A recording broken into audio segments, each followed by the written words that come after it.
I'd like to present my name. My name is Ahmed Al-Hamli, President and Founder of Trends Research and Advisory. Trends has been working in partnership with Stimson, based in Washington, and a number of years now, and we work on many projects. We accomplished a number of projects that really important for our work and for the region as well. One of that project is UAE energy diplomacy. You will have our report before you on the table, and please make sure to grab a copy of it. While we are working on that project, actually we identify opportunity for the UAE government to play a leading role in the global effort to respond to humanitarian crises around the world. And that project is, we call it D3R, capability, correct me here, capability for disaster response, recovery and resilience. So this is the project you will be hearing from our distinguished experts in a few moments. But before that, I'd like to introduce our colleague and distinguished experts before we start the process of the discussion about the project. In my right hand is my colleague Brian Finley, is the President and CEO of Stimson, based in Washington. Stimson Center is recognized as one of the leading think tanks in America and the world as well. We have also Ambassador Lincoln Bloomfield, is a distinguished fellow and chairman emeritus at the Stimson Center. He has served as a national security official in administration of President Ronald Reagan, George Bush Sr. and George Bush Jr. So he also worked at State Department and worked on many humanitarian subjects and that the State Department worked on at the time while Bloomfield was there. And also we have Victoria Holt Tory. She is a distinguished fellow at the Stimson Center, has extensive experience with international organization, and was formerly Deputy Assistant Secretary of State for International Security in the U.S. State Department. And we have also Jordan Rothkopf. He is the president of the Last Kilometer non-profit organization focused on clean energy policy and technology. From here, I leave the floor to Brian to facilitate the discussion. Dr. Hamli, thank you so much, and a very good morning to you all. I would like to start by expressing my deep gratitude to you, Ahmed, for your creative partnership and that of the Trends Institution in not just this particular project, but really over the course of the past several years. Really, your organization has really opened up, I think, a new dialogue, not just here in the UAE, but in Washington and at the UN and around the world. And I'm deeply grateful to you for to you and your staff for what has been, and I hope will be, a continued fruitful collaboration. Perhaps just a quick word on the Stimson Center to extend Dr. Hamli's comments. Stimson is a nonpartisan public policy think tank based in Washington, D.C. We have been working on a variety of transnational security and development issues over the course of the past 30 years. Our team really operates globally. It is not just focused on the United States, but in fact most of our work extends, as I mentioned, to transnational issues around the globe. We work from the highest levels of the United Nations through in collaboration with foreign governments in Asia, in Africa, in Latin America and elsewhere around the world, as well as with private industry. And our goal really is not to simply admire big problems, but to work very pragmatically, hand in glove with a variety of constituencies, governments, international organizations, as I mentioned, with private industry, to actually implement solutions on the ground to create tangible progress against pressing global issues. And so our team works, for instance, with technology partners to build technology platforms to address the challenge of animal poaching and trafficking in sub-Saharan Africa. We are working to build new products with insurance companies and risk managers around the world to mitigate the challenges associated with security around nuclear power facilities, to address the scourge of illegal and unregulated fishing around the world. And we're working with governments in Southeast Asia, for instance, on an innovative energy sharing platform that we believe will both reduce costs and promote efficiencies in Southeast Asia. And it is that work on energy that brought us to the UAE, and there was no better partner for that work than the Trends Institution. We together have spent, as I hope you will see in front of you, the past year here in UAE and back in Washington and New York, examining a variety of issues that we present to you today in this particular analysis. And I hope that when you read it, you will get the sensation of looking in the mirror, because I know that some of you were interviewed and we have onboarded your thoughts and ideas to develop this report. And if not you personally, literally every ministry and every organization that is around this table was interviewed ultimately to produce this analysis and the recommendations that are contained within it. So thank you for your engagement of this on this particular study. The study also has led us to recognize that not only does the UAE have a remarkable opportunity in terms of the technologies that it is innovating in the renewable energies space, but its political commitment, I think, to humanitarian issues more broadly, to economic opportunities, particularly in the Global South, as well as to the Sustainable Development Goals themselves, really make this, I think, a unique moment and gives the UAE an opportunity, and is a logical partner, I think, for the team that is assembled here at the end of the table, to really have a significant impact, not just on addressing pockets of energy poverty around the globe, but also to address water and food insecurity, to address the issue of climate change, to promote economic development in countries of the developing world, in the Global South. And really, without, I think, hyperbole, I will say with quite a straight face, I think that the concept that you are about to hear more about really has the opportunity to not just change the lives of millions of individuals that are captured by conflict and caught in conflict around the world, but really will have an outsized impact on humanity in terms of piloting new ventures in the renewable space that will fundamentally address the challenge of climate change. And so the team that we have assembled and that Dr. Alhamli has introduced, I think you will, I hope, walk away recognizing that they both have unique capabilities that we think we can marry up in an effective way, not just with the government here in the Emirates, but also with private technology companies here in the UAE.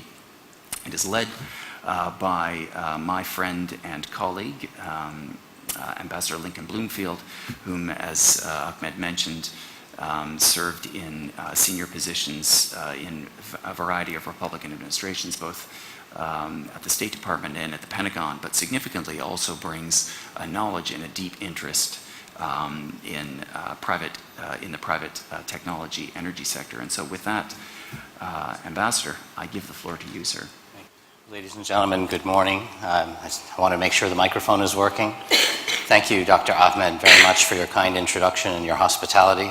Thank you, Brian Finley, for that warm introduction. And ladies and gentlemen, we're deeply honored that you would give us this time and you would come to share a little time with us. We will try to be as direct and honest and factual as we can.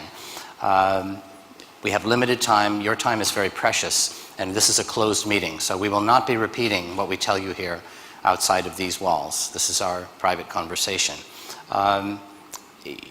My background, and this is not just to talk about me, but this is very personal to me, because I am honored to be a non-resident fellow at Trends Research and Advisory. I'm also a member of the Board of Advisors of Trends. So this is the home team for me.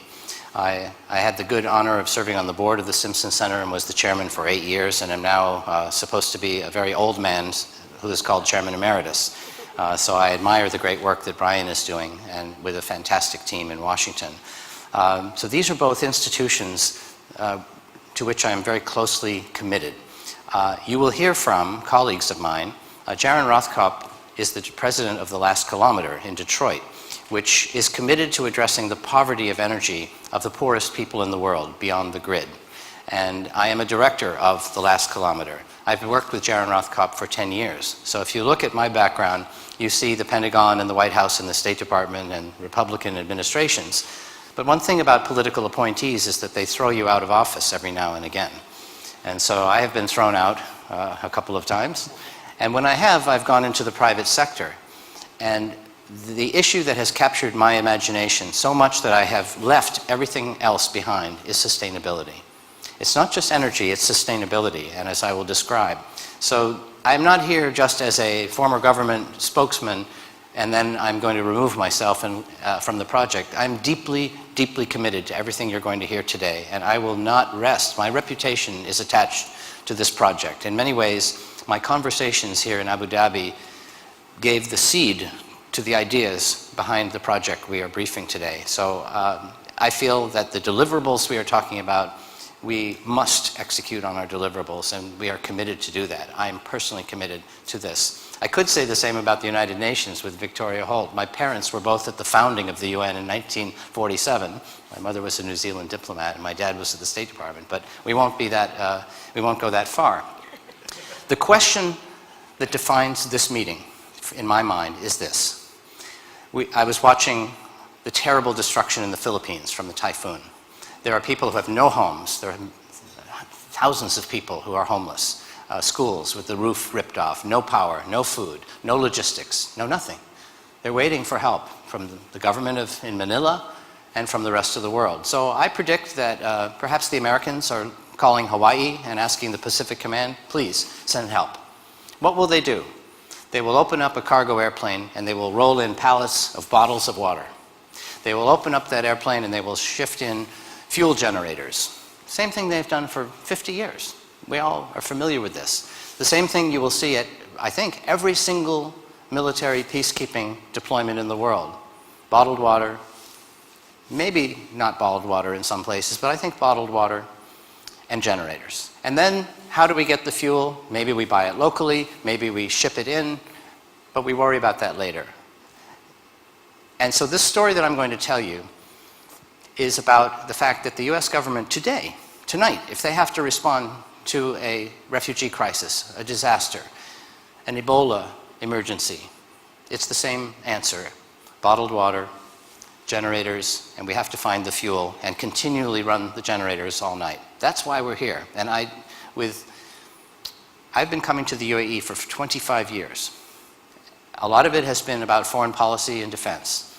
But a lot of it has not been. I was at Masdar when it was just an open space with a couple of trailers. And I sat with His Excellency, Dr. Sultan Al Jaber, who is an old friend and a dear friend and someone I'm so proud to see his great progress.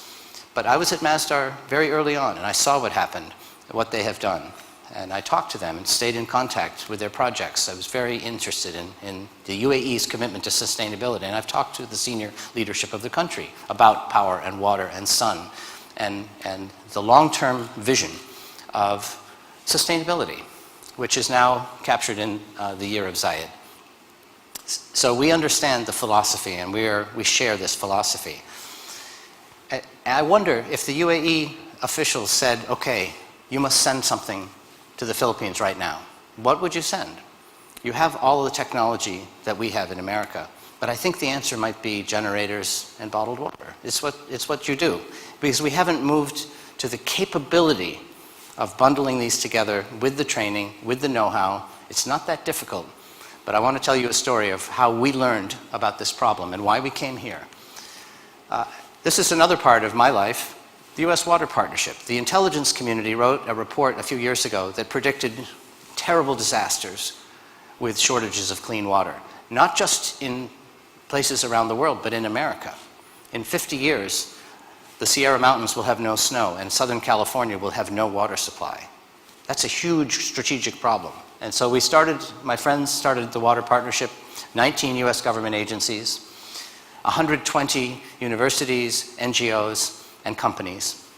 And very close friends of mine run it. There's a National Executive Committee. I'm a member. It's co-chaired by Madeleine Albright and Colin Powell. There are many other faces that you would recognize, people who ran USAID, EPA, four-star generals. General Jim Jones was the Supreme Allied Commander and the National Security Advisor.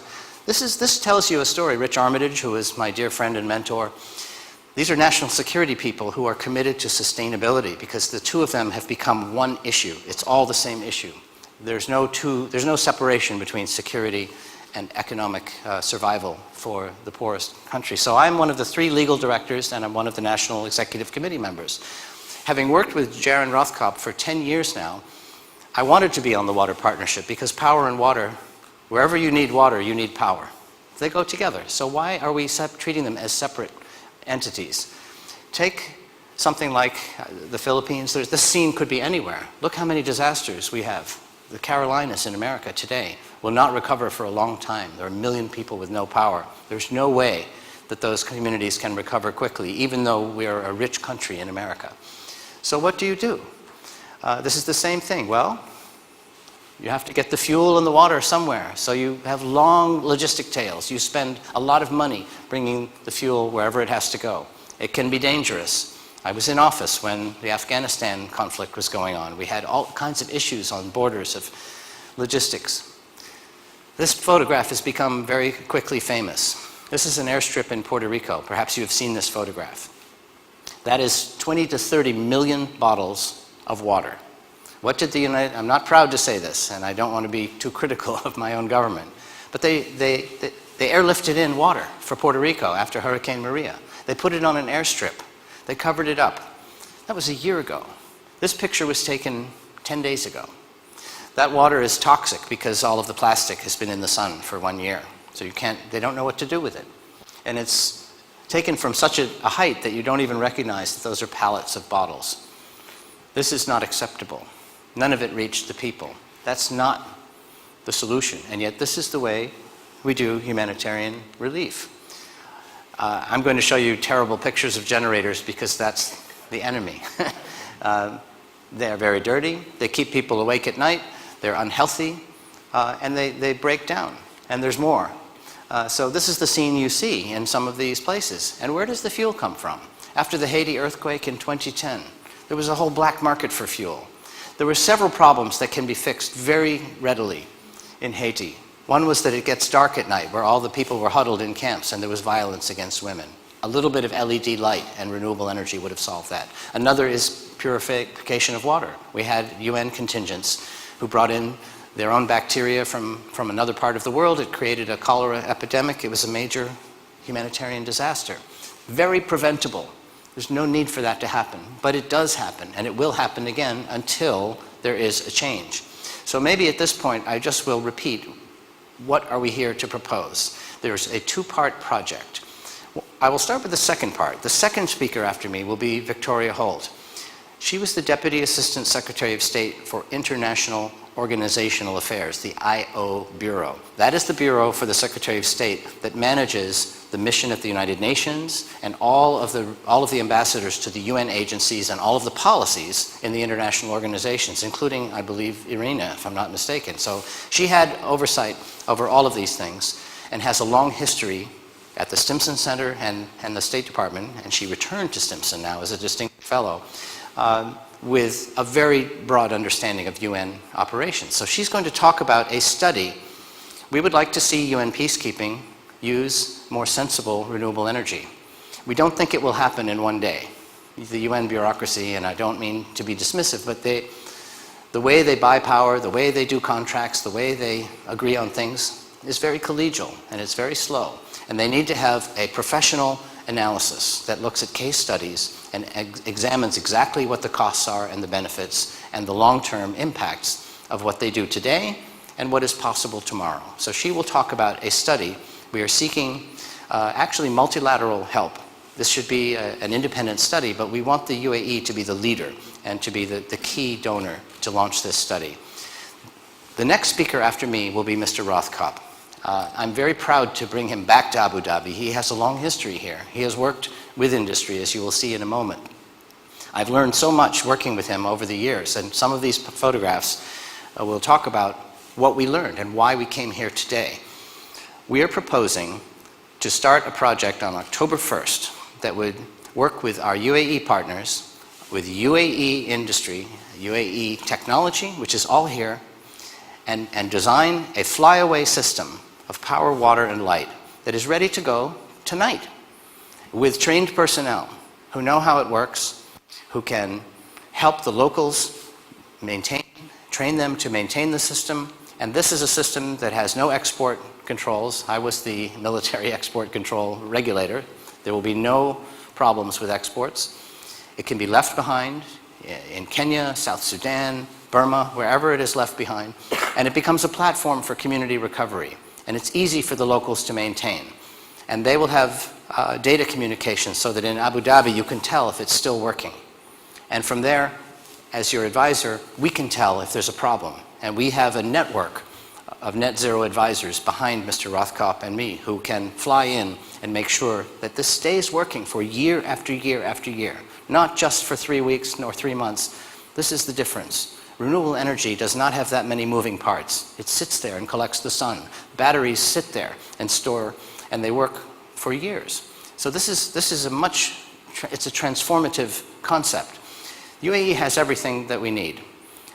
So we're not bringing technology to the UAE. We came here because you have the technology already. This is the place to come. We think that you can make the decision faster than our own government. And when I tell you my history, you'll understand that the UAE can be the first one to put this capability together and to show the world what is possible. And the data will be clear. And you even have the international agency that monitors the data. So the possibilities here are very rich.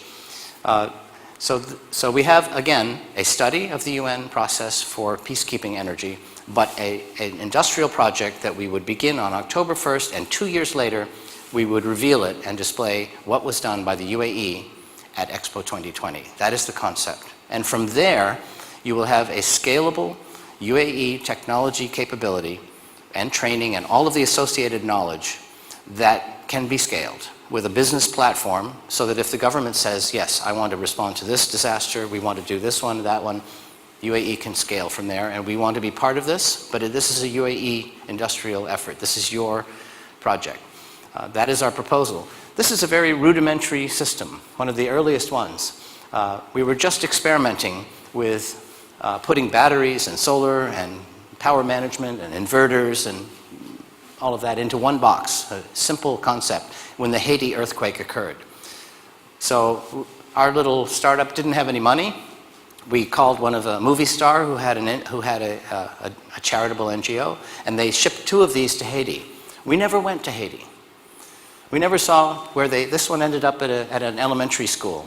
3 years later, we got pictures, and they said, it's still working. It runs the lights, it computers, everything, no maintenance, no personnel, no nothing. This was very simple, but that was the beginning of what we did. Those pieces of equipment, the ones on the left, are two strong people can carry these things. They turn into suitcases, and 2 people can carry an entire system and set it up and have power. The wheeled trailer has a lot of batteries, and everything is packed right into the trailer. Both of those pieces of equipment were designed and built by Jaron Rothkopf. He is an innovator. The solar panels are different from the ones that were available in 2012 because they had glass in them. They were too heavy. If a rock hits it, or a bullet, or something happens, they drop it and it shatters. It's no good. These panels do not have any glass. They are lighter weight. They collect a lot of power. They last a long time. They're extremely resilient. That's what the United States uses now. So he designed and built those, and now you're looking at 2 documents. This is the one and only doctrinal document from the Pentagon. This is their renewable energy strategy. And that is the Army's sustainability report. Both of those documents are showing equipment that was built by Jaron Rothkopf. We came to the UAE. We worked with UAE industry before, and Jaron very successfully brought his designs, and UAE industry built a very similar model. That's a UAE product. Masdar was kind enough to display it at IDEX. So we've been here, and this was a very successful validation of the fact that we know we can work very well here. It's very easy to work with UAE industry. We trust them, and they do a very good job. Now, I will not get technical. I'm a foreign policy person. But this is a slide that I put together, and I showed it to the head of logistics of the United States Army. I went into the Pentagon and briefed the logistics G4, and I wanted to just show you one thing. This is a simple concept. If you have a piece of equipment that you have to turn on, and when you turn it on, it needs a certain amount of power. It needs 9 kilowatts. You can't use a 5 kilowatt generator because it won't turn on. So the Pentagon gives you a 10 kilowatt generator. And when you turn it on, it stays on forever. 10 kilowatts, continuous. But the pieces of equipment only needed it for 1 moment. And now we're down at 1.5 kilowatts, and maybe it's used a little more. This is very typical. So this is the power that you used, and all of this power was entirely wasted. There were 66,000 generators in Afghanistan at the peak of the military operation. 66,000. Most of them never came back. They actually had 2 or 3 generators for every one that was required because they knew they would break. The official data for use of fuel in Afghanistan with these generators is that they only used 18% of the power that was being burned in those 66,000 generators that were burning 24 hours a day for years, being refueled with trucks coming through the Khyber, through the Pakistan border and down from Baku with the fuel supplies.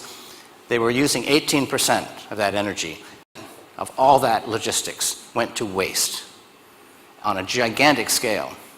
That is why generators are the enemy. They are not the answer. There's a much better answer, which is hybrid and using batteries. So, having done these initial things, we went back to Haiti. And this time, Jaron and others designed village power for USAID. It's the first village of its size, 5,000 people, that was entirely off the grid in Haiti. And this was at Les Anglais, which is on the south coast of Haiti. And it became the center of the village economy. Then there was a hurricane 2 years ago that came right north, right through the town. 108 people disappeared completely. But the microgrid survived, and it became the platform for recovery. And there were a lot of donations that we put together with our network, and they put those systems on the microgrid, and the town was able to recover. So off-grid village power is something we have experienced. And let me say, every one of these experiments was not a success. This is where you find out what works, what doesn't work. Which company do I depend on? Which one gave me the software that didn't work? So we know the supply chain very, very well in the United States. Here's an industrial plant. This is on the island of Maui. It's a beverage maker. This was a family with an 80-acre sugar cane farm, and they didn't want to use grid power. So they brought in our people. Jaron designed a system, and I went out there to see it myself. I took some pictures and videos. You can see it's more high-tech than a generator, but inside that trailer is a beautifully configured set of tools. And the owner said most months he doesn't pay any power at all. No utility bill. So the entire building you saw, the entire operation was powered by a solar hybrid designed by Jaron. This is another one in Maui. It's a very large beverage industrial maker. He wanted to go off the grid. And so I just went to see it. I wanted to see what had been done. That's the owner. You can see Hawaii's very hot in Maui. But even with the heat, those are solar panels, which makes a very attractive roof. The light comes through, it's cool inside, and that's powering the whole facility. So it proves out the case for industry, for villages, for expeditionary. So then we look at refugee and disaster relief and humanitarian, and we say, why can't they do the same thing? We know the technology works. And by the way, it's not just power. It's not just power. We saw how much fuel we wasted with just generators, but if you put the generator as a redundant, as a backup behind the digital battery bank, you have clean power, and you always draw only what you need from the batteries. And if you only need a little bit, you only take a little bit. If you need a lot, you take a lot. If the solar doesn't give you enough power, okay, you turn on the generator perfectly efficiently. The generator lasts a long time because it's always run efficiently, it shuts off, it runs a whole lot less, you don't use a very little fuel, sometimes no fuel. But now you have water. When people respond to a disaster, the Ebola rescue, they send in generators, people donated water filtration, people donated lighting. It wasn't coordinated at all. Jaron was called in to look at a very sensitive expeditionary group, and he looked at all of their logistics for 260 men. They had 13 generators to run all of their power, water, lights, air conditioning. And by the time he showed what the power load was and matched the generators, instead of 13 major generators, they could do it all with 3. From 13 generators to 3. That's a lot less airlift, it's a lot less maintenance, it's a lot less budget cost. So now we think in terms of marrying together everything you will need in the sustainment of a humanitarian operation. It's all together. You have the power is designed for the water, designed for the light. And the light doesn't take much power because it's LED. So this is the new possibility that we want to show you. And frankly, we've learned a little bit by seeing what was done by the military, but they have not adopted this yet. They've only tested it, they validated it, they proved it, but it takes a long time for major institutions to change. And so what we have done is said, one day they will change. And we have our colleagues who are working on changing them, but it will take years. We've tried for 10 years. They've learned a lot, but they haven't changed yet. And the same with the United Nations. We need to show them in a very formal, proper way what the data shows, so that they can begin to have a conversation and agree and achieve consensus at the United Nations that this is by far a better way, that we will spend less money or that we will get more for our money, and we will have a platform for recovery instead of simply immediate relief. So I'm going to ask Jaron Rothkopf to take the microphone and explain in more detail what the validation will be of the project we are proposing.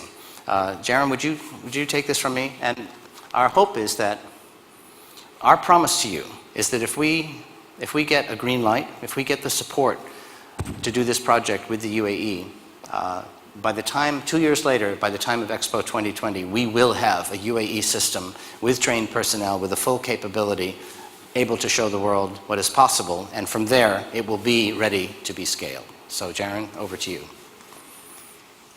Thank you, Ambassador Bloomfield, distinguished guests. So as we've discussed, our humanitarian and emergency response relies on an endless stream of fuel and water. Fuel because the only solution we have for power in emergencies are typically large diesel generators, and water because the sources of water either aren't there or they've been compromised by the disaster in question. And as we've discussed, there are technologies available today that are able to make 100% of the water clean and safe for drinking. And one of the barriers to implementing these technologies is that cleaning water requires a lot of energy. The camps themselves require a lot of energy. And as we've shown, the technologies have been proven to reduce and eliminate a large amount of the diesel fuel that's needed. Greater than 65% in most of the pilot projects that we've done, and sometimes up to 100%, being able to run off renewables alone. So what are the barriers to implementing this? Why doesn't this exist today? Why can't a phone call be made and these systems are ready and they're going out to respond to the next emergency? The first barrier has been cost. Traditionally, these technologies have been exotic and expensive. But that has changed over time. The cost of renewable energy systems, particularly solar PV systems, has dropped 66% over the last 10 years. And that's not just the price of solar panels, which are now manufactured at scale. It's the price of all of the components, the power conversion devices, the relays, the switches that make these systems safe. And the cost of the energy storage systems, which allow the solar to operate off of the grid and allow this generator efficiency, have dropped even more. 80% over time, and this is largely fueled by the speeded up adoption of electric vehicles. But other pieces have also changed, and some of them more recently. A lot of the technologies that we initially developed for the military are now commercially available. Solar panels, energy storage systems were not initially developed to go into a conflict zone or into a refugee camp. They were designed to sit in a stationary installation after a long time of thinking about the right design and creating unique structures and having engineering teams work. The military had to change and adapt a lot of these technologies to ruggedize them and to make them survive in very austere environments. Those technologies are now becoming commercially available. The companies that went through these processes are now looking for larger markets, and they're looking for non-military markets to bring that technology into. Another very important piece are the softwares that were involved. In the early days, the microgrid control systems that allowed these systems to function were proprietary. They were part of military systems. They were designed to military specifications. But a lot of effort on the part of international organizations and standards groups to drive this into open source and into the commercial space means that these technologies can now be purchased on the open market from commercial companies. So a lot of the price barriers that made these systems very exotic and only applicable to the military now make them more broadly available. So the next hurdle is to turn them into both systems and capabilities that will be able to meet a disaster or emergency. So they need to be put together into packages that are able to be deployed into a combat zone, a peacekeeping operation, or an emergency. They have to survive transport, and then they have to operate in a very austere environment. They have to be compatible with the legacy systems. So this is not like a new installation or project where you get to design every piece of it. They have to work with generation and distribution assets that are already there in the field, and the concept of operations that the emergency responders are already familiar with. They have to be very simple to use and maintain. We cannot ask any of these organizations to suddenly develop a class of renewable energy and hybrid power system and water experts. They have to be operated on and maintained by 17-year-old soldiers who've been trained to maintain and operate a simple generator. There have to be sustainment plans in place. They can't be dependent on exotic technologies that are only available from a few small companies. A lot of the equipment has to be readily available and serviceable in the field. And then the leadership needs to be trained on how they are deployed and how they affect their mission. So there's a training for concepts of operation and how they might be adapted, because the systems will differ slightly depending on whether they're being deployed into Southeast Asia or into South Sudan. So the purpose of our project, the D3R, is to benchmark not just a system, but a capability to support deployment of these systems into emergency operations. So this is by definition a flyaway system, meaning it's not a long-term planning project that takes 6 months. It is sitting in a warehouse somewhere, able to be picked up and moved into a crisis zone or an emergency on demand. The typical size of a generator asset that we'd be looking to replace is between 150 and 250 kVA. There are tens of thousands of these generators that are in use in peacekeeping operations around the world. And the systems must be modular and scalable enough that they can be adapted to the environment that they're going into and that they can be coupled together if necessary. So the data that I'm about to show you is the result of a pilot project that was done for U.S. peacekeeping operations in 2017.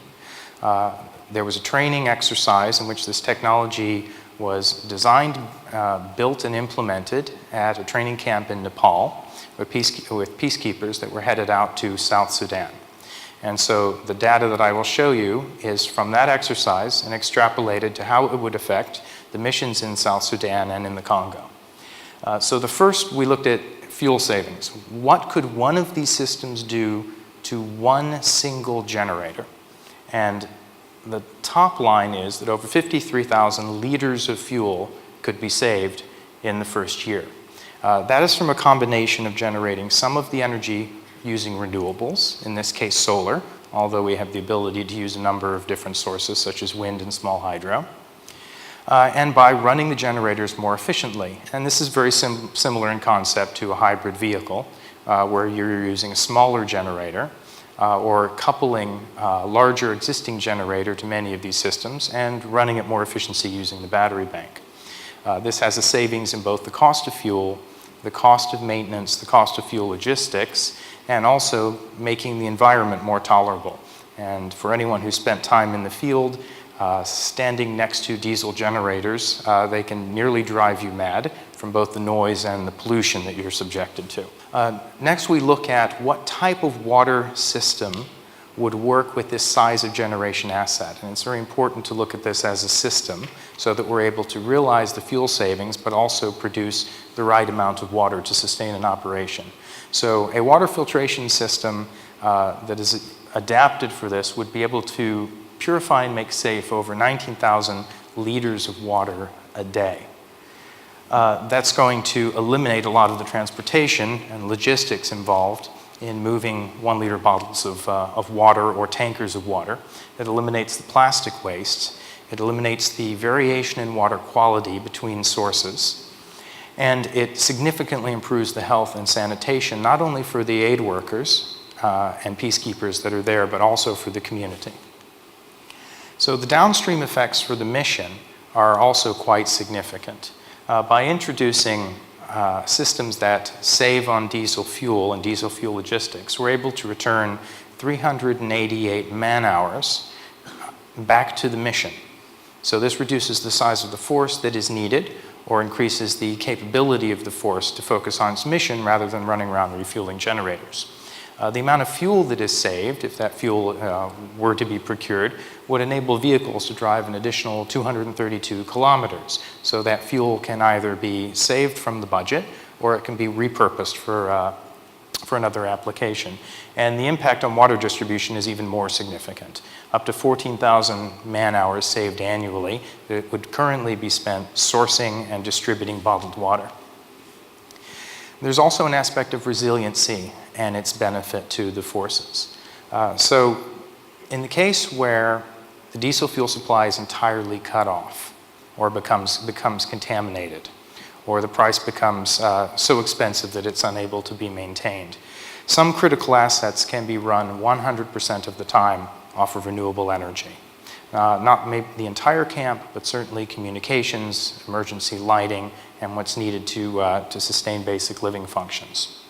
In the case of temporary interruptions of the diesel supply, the entire operation could be run for 48 hours, entirely off of backup power, of stored energy, and the renewable energy assets.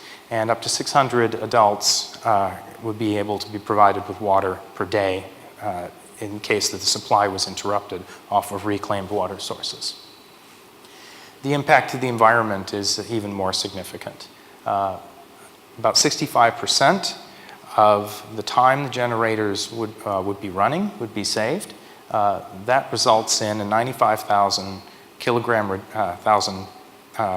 reduction in carbon per generator asset that is replaced with one of these systems, and almost 7 million bottles per year that would be reduced from the waste stream. Some other benefits that are able to be measured on a case-by-case basis. Always a little hesitant to talk about cost broadly because the cost of fuel and water in these missions varies dramatically, but around 75% reduction in fuel and water delivery costs. 100% reduction in the man-hours that are lost due to sickness from waterborne illness. And this is a very common occurrence as forces are moved from location to location, and their biomes are not accustomed to the local water sources. So what may be seen as potable water for one community is often not for another. And then downstream, 0 deaths from contaminated water. And we've seen this happen in a number of locations. So our goal is not only to affect the peacekeeping operations and the humanitarian aid operations directly, but also to have the downstream benefit to the communities. As we mentioned, leaving behind a diesel generator often has very little benefit for the community. The diesel is expensive and difficult to source, and the cost of that energy is often unaffordable after the emergency responders leave. Leaving behind a sustainable microgrid with a much lower cost of energy allows a more resilient community to be built around that asset. But we can't just leave equipment for them. We have to leave a capability. And so that has a number of different steps in which the UAE industrial concerns can play a part. One of those is creating an entire program that allows the local community to own and operate a series of micro-utilities. This is a new concept. These projects are typically done using aid funding and take a long time to establish.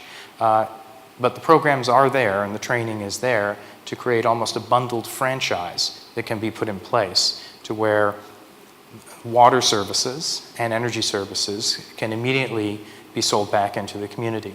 Some of this involves technology, such as pay-as-you-go energy and water using mobile devices, or electronic systems that are able to work on barter systems and also the transfer of different currencies. And then, as mentioned, our ability to remotely monitor and support and provide preventive maintenance for these systems to ensure that they're there for the long term. And as these communities begin to establish micro-utilities, the first thing that they're going to want to do is to expand. And so providing financing to transition to larger power systems, to provide transmission out into the communities, and to begin to supplement with more and more renewable energy is a financing exercise. What has been a barrier for the implementation of renewable energy microgrids using conventional financing mechanisms is the high upfront cost of the systems. But since that cost and the benefits have already been borne by the peacekeeping or humanitarian aid operation, what remains is the ability to sell energy at a much lower and much affordable price into the community. And so our D3R proposal is to build these systems and warehouse them and have them ready for the next emergency.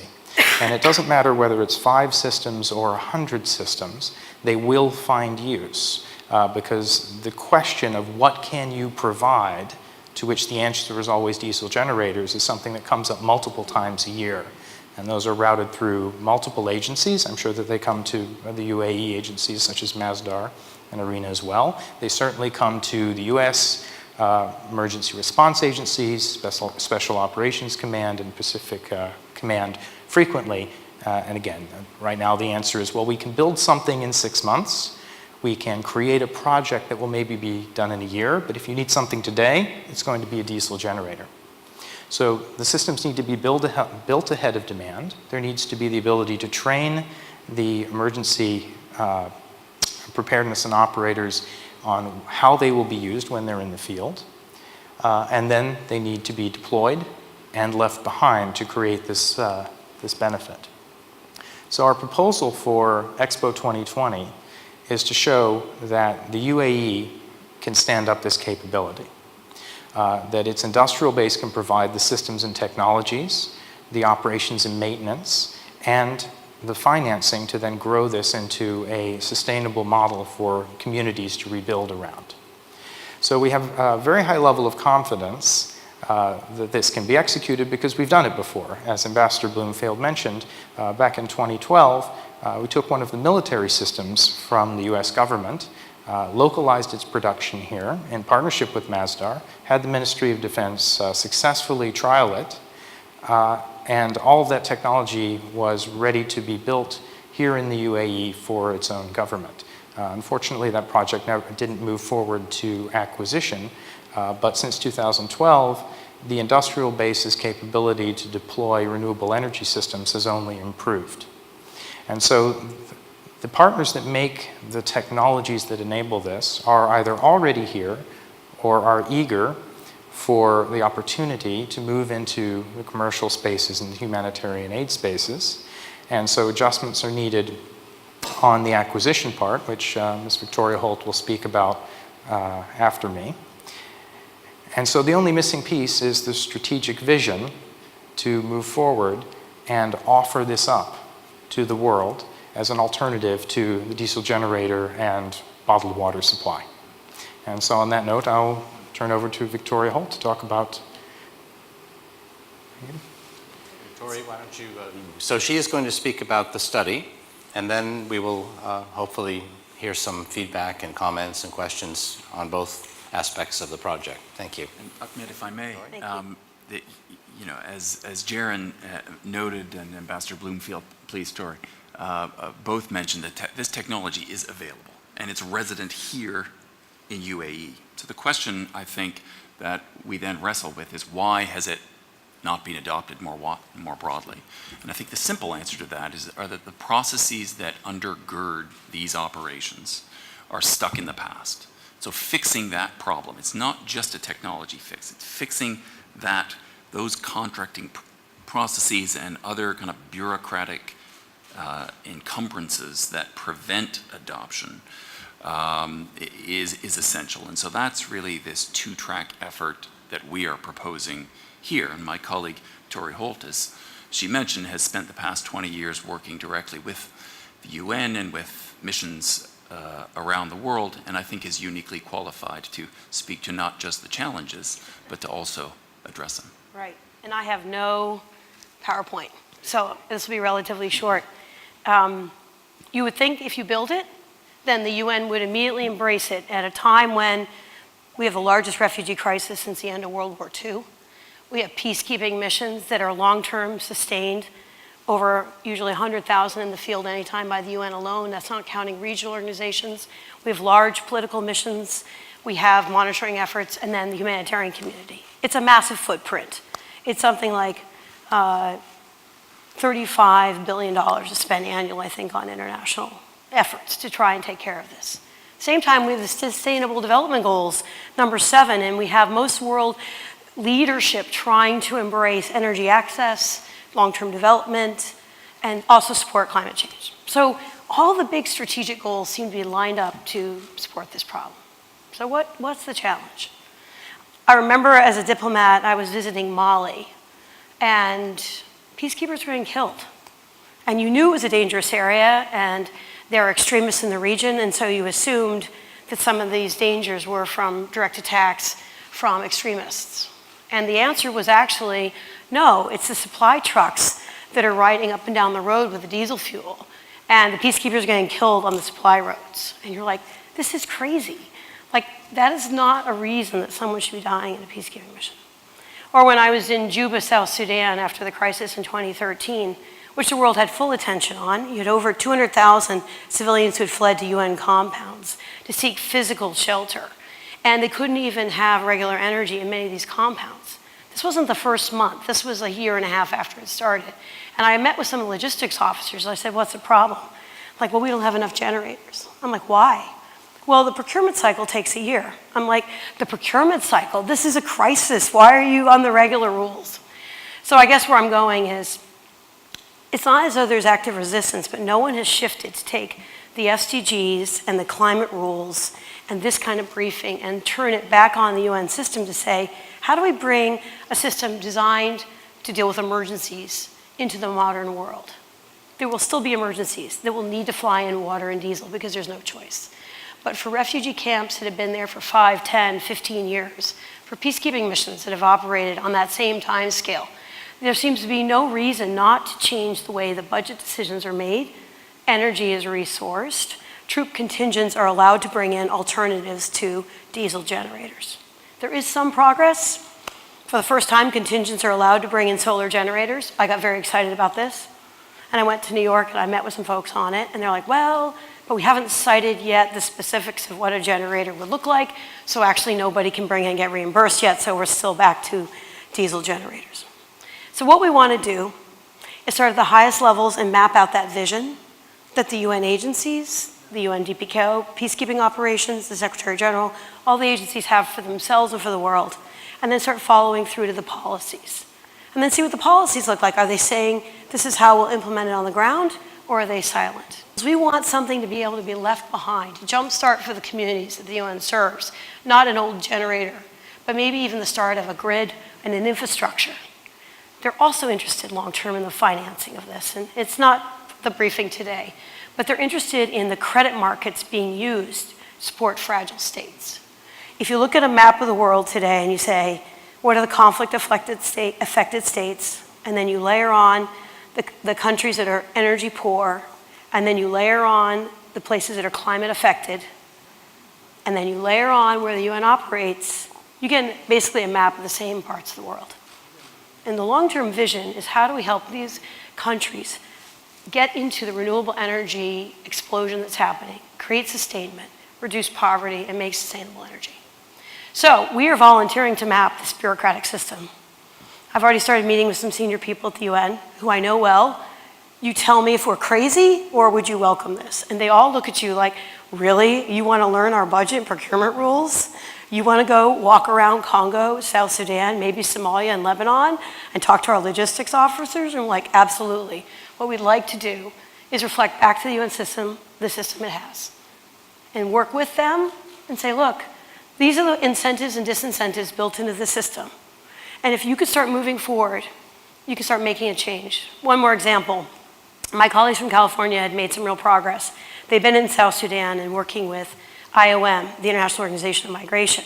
There's a large camp in Malakal that's kind of joint IOM and UN peacekeeping. And they got very excited about providing energy there. And they could do a 3-year energy lease to provide them with renewable energy. And so IOM signs off, and by the way, this is just for this room. So all things were moving forward, and then suddenly somebody in Geneva saw the paperwork and said, no, no, no, no, no. Our budget cycle's 1 year, not 3. We can't agree to this. And so in that person in Geneva's world, that made sense, but in the world of Malakal and energy, that makes no sense. So that's what we want to do. We want to figure out how to fix the system. So we're going to do a study of the UN system itself. We're going to try and do the interim by the end of this coming 2019 by the fall, and then lead into a follow-on report. We want to do a series of workshops, and we want to do up to 3 case studies. We're definitely going to do Congo. We might do Lebanon, South Sudan, Somalia are all the ones we're considering. So that's roughly what we're trying to do. So thank you for your time, and just a real thanks to Trends for your leadership in this area and for hosting us today. It's a tremendous pleasure to be here. Thank you, Tori. So if I may, I don't know if the microphone is on, but those are the 2 projects that Trends and Stimson are presenting to you today. We will have the honor of meeting with Her Excellency Reem Al Hashimi later today, and we will provide this information.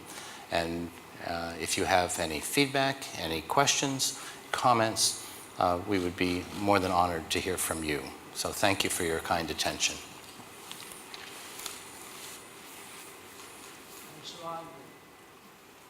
Any questions, any comments on the project? People here available to answer to any of your concerns.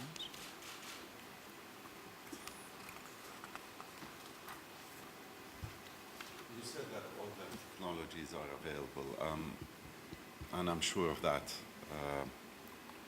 I'm just surprised where if you say that everything is ready, that no one taken the initiative to just deploy such a project. Is it the finance? Which I don't think, because as you mentioned before, that there are organizations who are ready to give checks, right? And they do that.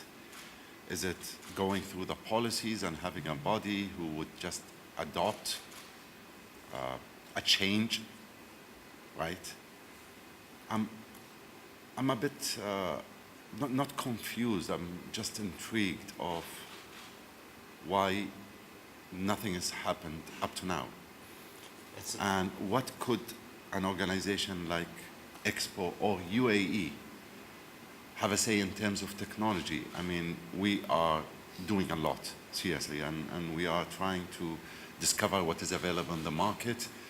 We will leave a legacy behind to not only to the UAE, but to the world on what we are doing there in terms of renewable energy, in terms of having a perfect smart site, in terms of applications and solutions. I need to understand more of how we need to evolve those technologies. What does it take to go forward on this? Or is it as simple as just the financing and having a team in place to just take this forward? If I may, Yes. that's a very good question. Thank you. And it gives me the opportunity to give you, if you will, a layman's response. If Jaron would like to add, I would ask him to do so. I think it takes two things. In the United States, there has been a great deal of interest in renewable energy. You saw President Obama pushed it very hard. We had the first ever Assistant Secretary of Defense for Operational Energy, Sharon Burke. That position no longer exists. We had policies that were very forward-leaning, and then politics changed. But then you have very forward-leaning parts of the United States economy. So if you go to eBay and Amazon and Google and Apple, they have a lot of renewable energy. If you have some certain brand names where the young people are buying their products, whether it's coffee or a cell phone, they want to be net zero. And so part of their brand is, we are net zero. We don't, and Coca-Cola, for example, I've been a judge at their sustainability awards in Istanbul a couple of years ago, before the trouble. And they try to give back as much clean water as they use worldwide.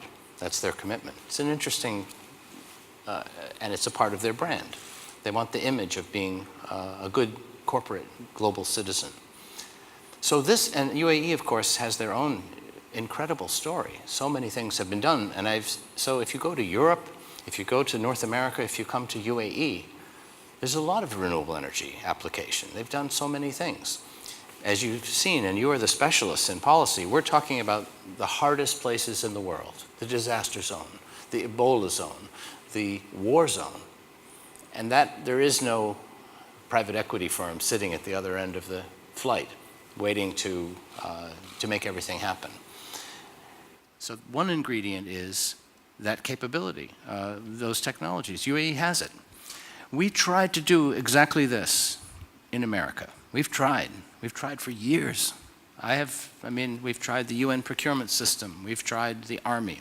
We've tried the Border Patrol.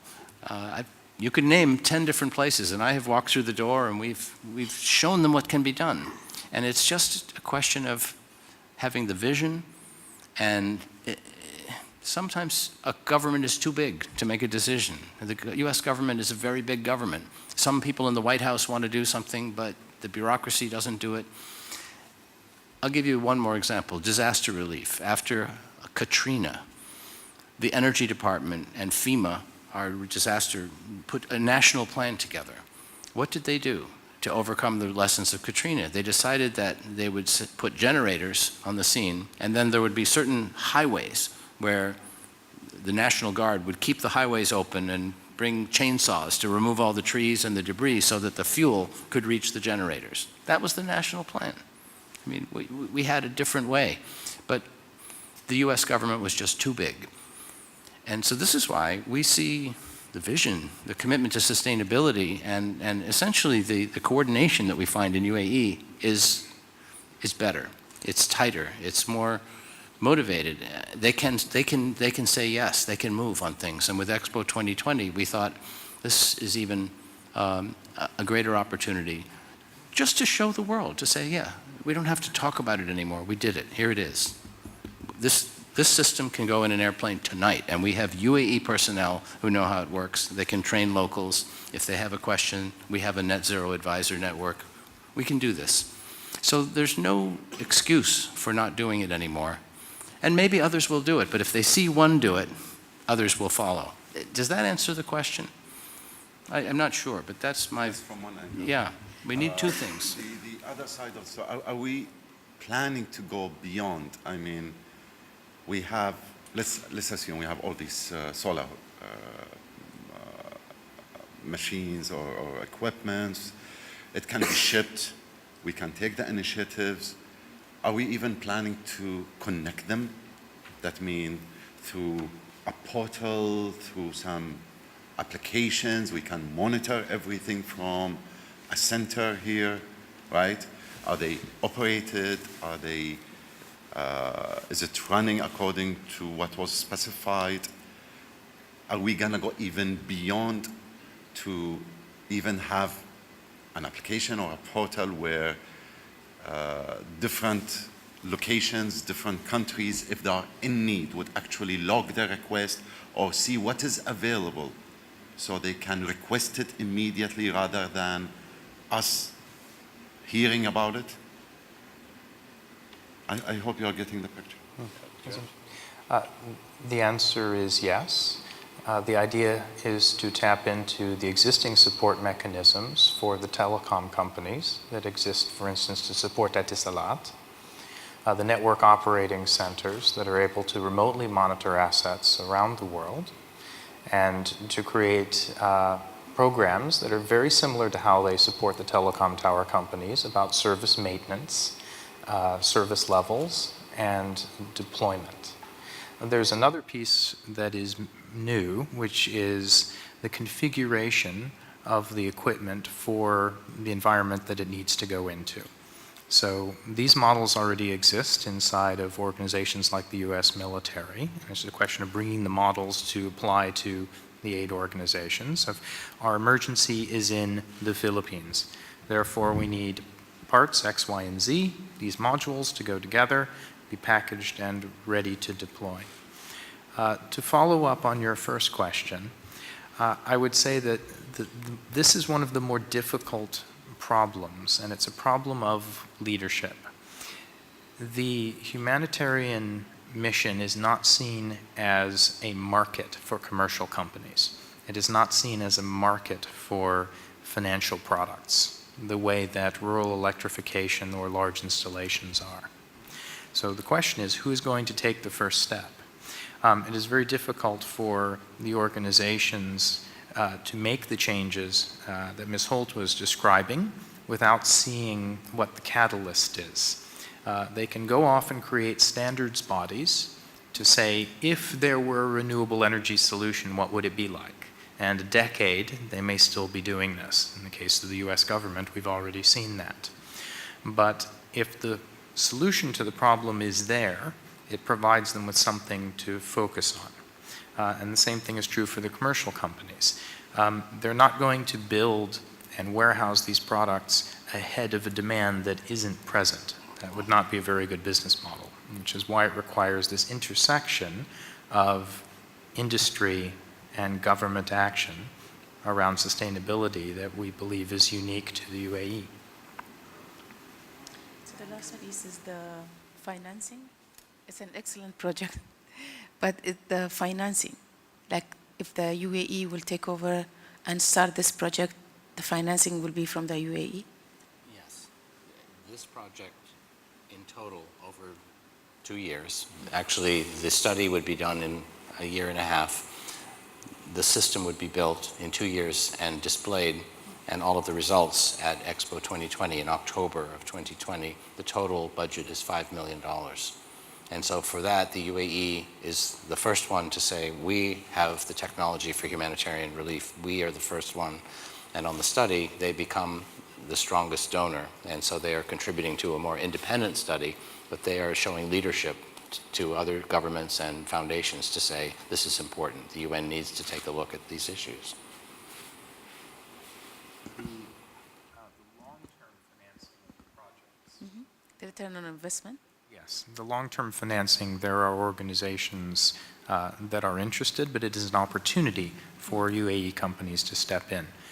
Once that first cost has been borne by the relief agencies, by the United Nations or other non-governmental organizations, and the value has been realized because they've offset their diesel and water costs, there is an opportunity to come in and be the long-term financier for the systems. And this model is very similar to what we already see in the telecom and tower space. So the copyright of this technology will be for the UAE? Yes, and some of the technologies are available globally, but because this has come out of a legacy of military development, these companies are very interested in having partners that will help them scale in the non-defense world, in the humanitarian aid and the commercial sectors. So what will it make it unique for UAE, that to announce that they had that copyright in what terms? Like this, the first project worldwide to be just supported by the UAE? Those would be Or licensing. it could be registered as the copyright of something for the UAE, for the renewable energy, for supporting the humanitarian? It would be a combination of the business model itself, having all of the pieces, but as well license agreements with the technology holders that would be unique to the UAE. Because our objective is to see this as a UAE industrial capability, as well as part of the sustainability mission.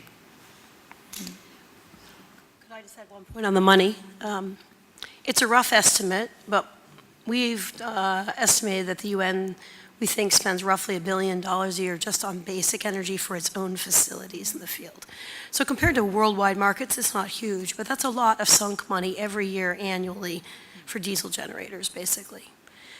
We also know, despite the progress that I sketched out, there are some new goals being put in place for the UN, Department of Field Support, which supports all peacekeeping missions and political missions, and some non-UN, has asked its missions to increase, and it's in its energy environment strategy, renewables. They also report that currently, peacekeeping missions have less than 1% renewable energy. So there's a huge opportunity to start marrying up those goals with the capability to deliver. But I think, as my colleagues have pointed out, almost no country has come and said, hi, we would like to use this in the field. Whether you're a contingent looking for a reimbursement because you're a component of a peacekeeping mission, or it's a national effort at a camp. There are some areas of innovation, but at this point, they're not even linked together. Could I add one word? And I don't want to embarrass my colleague, but I have a lot to say about his background. He started, in the past, he was helping to build Mercedes and BMW in China and South Africa, using as much local resources as possible. So Jaren's background is in design, efficiency, sourcing locally, and meeting the highest standards without having to ship things from overseas. And this mentality translated into renewable energy. When we started 10 years ago, every solar project we saw was unique. Some engineer came in and wired up solar panels and electronics and then left. And if you came and saw this project, no one else, the next engineer would look at it and say, I don't really know what this person did, because there was no commonality. It was a science project. So some of the problems that he wanted to address, which we did address, were commonality. So that you don't, if someone says, I want to have renewable energy, you don't have to take 1 year of engineering and spend all the money and wait for a year and then design something, because it's already designed. But more in the mentality of Mercedes and BMW, you buy one of these cars, you have 16 different options. So it feels like it's your own car, but it's not. And this is what he did with modular energy. Each piece can be scaled. He built microgrid pieces that could go 100, 200, 300, 1 megawatt, all in scalable, replicable chunks. And if someone in Monrovia knows how to run one of these systems, then the same person in Haiti, one look, they know exactly how to run it. It's the same thing. Simple, easy, common architecture. So he tried to bring the automotive mentality to renewable energy, and I think really made a big difference. So many of the things we've talked about today are, they're simply advancements in thinking about taking what has already been invented, and you saw the cost curve for solar, PV, batteries, battery density, lithium ion is becoming more stable chemistry, lower cost, higher density, longer lasting. All of these improvements have made more things possible. And we're not trying to put a man on the moon here. The reason we're a little bit impatient is that this should have been done by our own government a long time ago. This should have been done. But it's easier in my government to get money for testing and validation. Let's do an experiment. We've done experiments for 10 years. We've validated things for 10 years. But after the experiment, that stops, because no one has the authority to say, I'm going to put this in South Sudan, and we're going to put, this will be supporting the mission. No one has done that yet. So in some ways, what we're trying to say is that this is not a venture into the unknown. This is actually taking what is possible right now, knowing the UAE as well as we do, we have 100% confidence in the ability to do it, but we will stay involved, and there will be a business platform at the end, so that this is not a unique system. This is entirely scalable and replicable, adjustable for each geography, but the idea is to say, good, we proved it at Expo 2020, now we want to have 5-10 megawatts of flyaway capability. That would be transformative to UNHCR, to the UN system. They would see this and say, yes, this is amazing. Now we don't have to spend $1 billion a year on diesel. We can start planning for the future. Yeah, thank you very much. Actually, it's a brilliant presentation, and I think I was really interested in the whole project. Just has a couple of questions I want to ask. Let's assume that the UAE adapted it and wanted to go all the way. What would be the UAE role? Is just manufacturing it, owning it, and what would be, if we manufactured, what would be the UAE production in this? I mean, would they build the panels? Would they build the batteries, or what else? And also, during the presentation, you were saying that the pricing of the solar energy production dropped like 70-something%, and that would give you an indication that this sector, especially this, like the panel capabilities, is changing dramatically. Like today's capability will be, again, is maybe treble or multiple next year. So are we having that in mind as well? Like as we go on the project, we'll be developing those projects. And finally, I'm not sure if we have somebody from Masdar here. Anyone from Masdar? Nobody. So if the UAE again would adapt it, like again, this is I would say a public-private partnership, maybe with the government. Do you think it's more like convenient or appealing for the private sector to adapt with the support of the government? And because again, this UAE. We mentioned that this morning that the UAE is really keen to invest in the knowledge base, and this is one of the sectors that we think we can develop further. Have you identified any organization, the UAE, that can go like you mentioned, Masdar? Have you discussed that with them? Have you discussed, like, we have Masdar, we have Taka, we have a lot of other private sector. Did you start discussing that with them? Could I start the answer? But I want Jaron to respond to the UAE concept, because it will be a UAE project all the way through. We had the good fortune to brief Her Excellency Ambassador Lana Nusseibeh, focusing on the Trends Stimson sponsorship of the study of the UN peacekeeping. And her staff has been very helpful and gave us some contacts that we are briefing.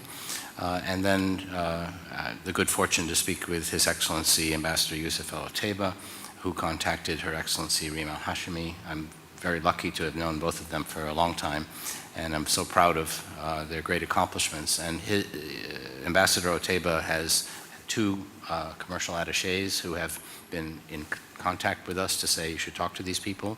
We are planning to go brief Masdar in the next 2 days. We're here. And so, yes, we are trying to reach out and make contact. And as soon as we have, if we have the indication that, yes, we are interested in crystallizing this and we understand the deadline, we will immediately have to have a prime contractor, a UAE prime contractor, who will be the integrator. And there will be, UAE government is the one that says this is where our foreign policy wants to have the impact. So all of it is UAE, but Jaron, perhaps you can give a better answer than I can. So in regards to the technology, initially we would use the technologies that are available here with a direction towards the investments that are already being made by UAE, both government and organizations like Masdar in the private sector, on solar PV and other renewable energy systems and on battery systems. So those strategies and investments are already in place, and we wish to build upon them.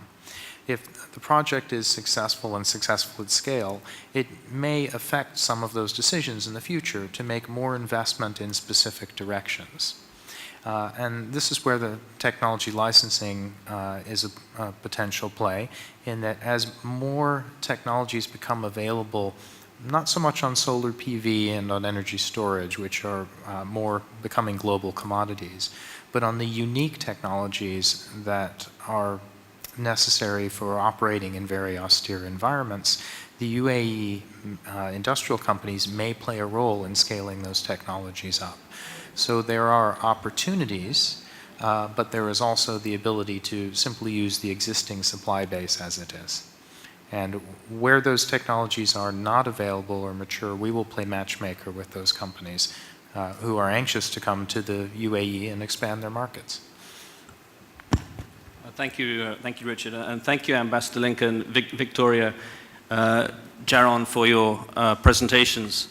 Fascinating, really, really interesting. I've been following this a little bit, having discussions with Ambassador Lincoln over the last several months, and just to see the ideas come to fruition here is fantastic.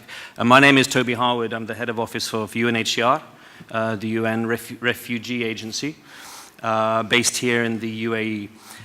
Most of my UN career has been spent actually in peacekeeping operations, so I can relate very much to what Victoria was saying. I've been to many of the places that she was talking about and can testify to the significant amount of change that could take place if we could shift the bureaucratic and the procurement system within the UN Secretariat. But for the last couple of years, I've been based here in the UAE, tasked with strengthening relations with the UAE government and parastatal organizations such as Masdar and other also private sector entities. And one of the key areas which I have been very, very interested in engaging the government on is on this issue of, using sustainable energy as a developing partnership between the UAE and a leading UN agency, to speak for myself and the UN writ large more broadly. I mean, UNHCR, we have a presence in 166 countries around the world. We are dealing with now 69 million displaced people, refugees and internally displaced people. Many of them are living in desperate situations. We are in the jungles of Ecuador and Brazil right now, responding to 2 million people who have fled from the crisis in Venezuela. We are all over Africa, in different situations in Africa, where we have been for decades dealing with the problems of outflows of individuals into neighboring countries. And often these neighboring countries are simply not able to look after their own populations, respond to their own population's needs, let alone if you start having hundreds of thousands of neighboring countries' populations coming in. In South Sudan, we've had this long-running conflict. We now have 1.4 million refugees in Uganda, 1.2 million South Sudanese, and about 500,000 Congolese, Burundians, Somalis. And we are working there on a number of very, very innovative projects with the government of Uganda to try to improve the situation of refugees and host communities. Much of what we're doing there is working on sustainable solutions. We're trying to ensure that both host communities, well, both refugees and host communities have sustainable water supplies. We're trying to build schools for educational purposes. We're trying to create livelihood opportunities. And many of these things we found can be done through the development of sustainable energy projects. The Ministry of Foreign Affairs is right now funding some very, very important projects for us in northern Uganda, including on education and sustainable water systems. But one of the big problems that we are facing now is that, and Victoria alluded to it earlier, it's also now provides electricity for refugees for 16 hours a day. So women and children can walk around the camp at night in full security without having to worry about assault. Children can be educated after dark. They can use the lamps, the solar power after dark to increase and improve their chances of an education. Livelihoods and employment opportunities can take place after dark. And what we're doing is when we have more solar power than we actually need, we're feeding that solar power back into the local Jordanian energy grid, and we're giving back to the local Jordanian inhabitants of the Mafraq region. And we are starting a sort of series of these types of projects. That's a big infrastructure project, 12.9 megawatts. But in other situations across the world, we're beginning to use small, versatile, mobile solar power units that can have an enormous effect on the different communities that we are dealing with, whether it's, as I say, a large refugee camp or smaller situations. I just want to talk about one very, very briefly. In Niger, we had a big crisis with about 250,000 Nigerian refugees coming in and cutting down trees in Niger, which has very, very few, very limited resources. And this started creating real tensions with the local communities. There we formed a partnership with a local natural gas company. We provided gas canisters and one-ring gas hobs to about 30,000 families. The local gas company provided LPG filling stations in that area. And now a significant number of refugees and host communities are getting their energy needs through LPG gas, not through cutting down trees. So we have contributed now to slowing down deforestation, slowing down desertification, creating bonds and ties, or at least stopping tensions within the local communities. We're also retraining the local people there in sustainable agricultural techniques, looking after their forests, not cutting them down. And we found that these types of projects can have a profound effect on these local communities, not simply refugee communities, but local host communities too. And in areas like the Sahel, where you do have a serious problem of environmental degradation, an increase in these types of projects, this one is clean energy, but we can look into renewable energy too, can have, in my view, an absolute profound effect. And nowadays, I talk to the Ministry of Foreign Affairs, His Excellency Sultan Shamsi. I presented a series of proposals to him last week. I seriously believe, if you look at the legacy and the vision of His late Highness Sheikh Zayed, and you look at the goals of the Dubai Expo, projects like these absolutely fit in very, very closely. So I just want to say I very, very fully support this very timely initiative, and certainly from my point of view, from UNHCR's point of view, I would love to see this move forward. Thank you.